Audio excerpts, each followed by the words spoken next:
Magic ఏముంది ఇది? Magic బాక్సేనా? మ్యాజిక్ బాక్సా? Okay, right. ఇందులో ఎన్ని ఉన్నాయి అరలు? ఎన్ని అరలు ఉన్నాయి?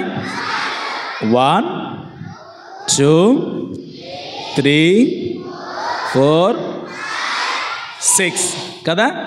ఓకే, దేవుడు ఈ 6 రోజులు ఓకే సృష్టిని కలుగునుగాక అంటే కలిగాయి. ఓకేనా? ఇది మొదటి రోజు. మొదటి రోజు దేవుడు ఏం కలగజేశాడు చెప్తారు ఎవరైనా? వెరీ గుడ్ పిల్లలు. వెలుగు కలుగునుగాక అంటే కలిగింది. చీకటికి ఏం పేరు పెట్టాడు? వెలుగుకి ఏం పేరు పెట్టాడు? 1వ రోజు అయిపోయింది కదా. ఇప్పుడు 2వ రోజు ఏం చేశాడు దేవుడు? 2వ రోజు ఆకాశాన్ని చేశాడు కదా. జలములు ఉంటే జలములను వేరు చేసి పై జలములు పై జలానికి, కింద జలములు కింద జలానికి చేసి పై జలములు ఏం చేశాడంటే ఆకాశముగా చేశాడు. ఓకే, ఆకాశం కలుగునుగా కంటే కలిగింది. 3వ రోజు ఏం చేశాడు? భూమిని కలగజేశాడు. ఓకే, ఆరిన నేలకు ఏం పెట్టాడు? భూమి అని పేరు పెట్టాడు కదా. 3వ రోజు అయింది. 3వ రోజు భూమితో పాటుగా యేసయ్య ఏం చేశాడంటే చెట్లను చేశాడు, విత్తనాలు ఇచ్చు పండ్లను చేశాడు. 4వ రోజు ఏం చేశాడు పిల్లలు చెప్తారా మీరు? 4వ రోజు ఏం చేశారో? ఇప్పుడు మనమంతా కూడా మార్నింగ్ ఉదయము 6 నుంచి మరలా సాయంత్రం 6 వరకు పగలుగా ఉంటుంది కదా. ఈ పగలును ఏలుటకు ఏం చేశాడు? పెద్ద జ్యోతి. పెద్ద జ్యోతి అంటే సూర్యుడు. మరి రాత్రిని ఏలుటకు చిన్న జ్యోతి. చిన్న జ్యోతి అంటే అందరూ భలే ముద్దుగా పిలుచుకుంటారు కదా. ఏం పిలుచుకుంటారు? అందరికి మామ సందమామ కదా. చంద్రుడిని మరియు ఆకాశంలో ఏముంటాయి పిల్లలు? మినుక్కు మినుక్కు అంటూ బ్యూటిఫుల్ నక్షత్రాలు ఉంటాయి కదా. మరి నక్షత్రాలను 4వ రోజు కలుగునుగాక అంటే కలిగాయి. 5వ రోజు ఏం చేశాడు తెలుసా పిల్లలు మీకు? Very good. ఎవరు చెప్పారు? పక్షులకు ఏముంటాయి? రెక్కలుంటాయి.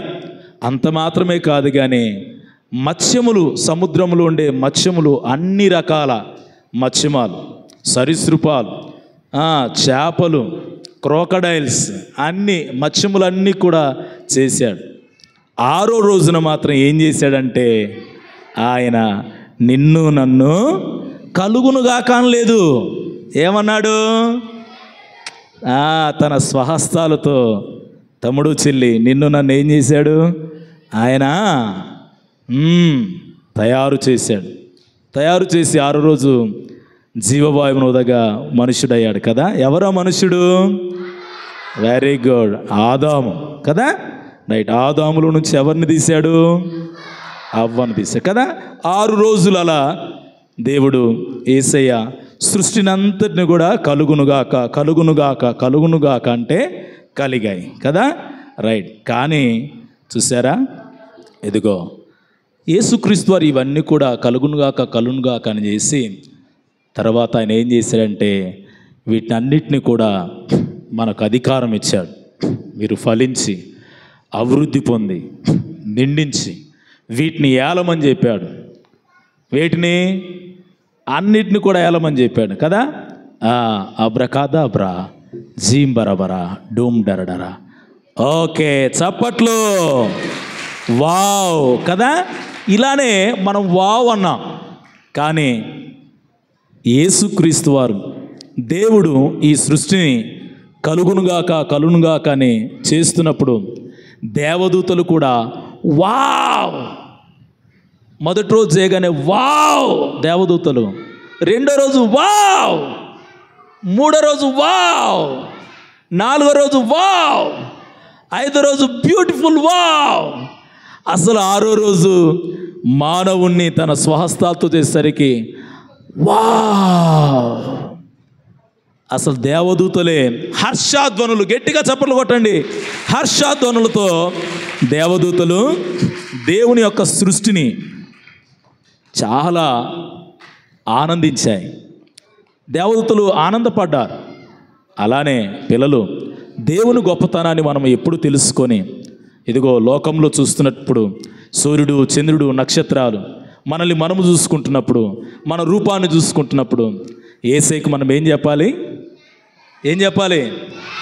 థ్యాంక్స్ యేసయ్య అని చెప్పాలి. ప్రతిరోజు అద్దం దగ్గర కూర్చొని మనం చూసుకుంటున్నప్పుడు, నిలబడి చూసుకుంటున్నప్పుడు, దువ్వుకుంటున్నప్పుడు మనము యేసయ్యకి థ్యాంక్స్ చెప్పాలి. ఉదయాన్నే లేగవగానే థ్యాంక్స్ చెప్పాలి.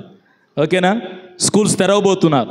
స్కూల్స్కి వెళ్ళేటప్పుడు ప్రేయర్ చేసుకొని వెళ్ళిపోవాలి. మరలా తిరిగి వచ్చినప్పుడు, మరలా ఇంటికి వచ్చినప్పుడు ప్రేయర్ చేసుకొని మరలా ఇంట్లోకి వెళ్ళాలి. పడుకునేటప్పుడు యేసయ్యకి థ్యాంక్స్ చెప్పాలి. ప్రార్థనలో లేచినప్పుడు థ్యాంక్స్ చెప్పాలి. నువ్వు ఆటలలో ఆడుకుంటున్నప్పుడు, చదువుకుంటున్నప్పుడు థ్యాంక్స్ చెప్పాలి. ప్రేయర్ చేయాలి. ఓకేనా? చేస్తారు అలా? వెరీ గుడ్ పిల్లలు, వెరీ గుడ్. అలా చేసినప్పుడే యేసయ్య నిన్ను నన్ను బట్టి ఆయన ఎంతగానో ఆనందిస్తాడు. ఎంతగా ఆనందిస్తాడు? చాలా ఆనందిస్తాడు. ఓకేనా? రైట్, వెరీ గుడ్ పిల్లలు, వెరీ గుడ్.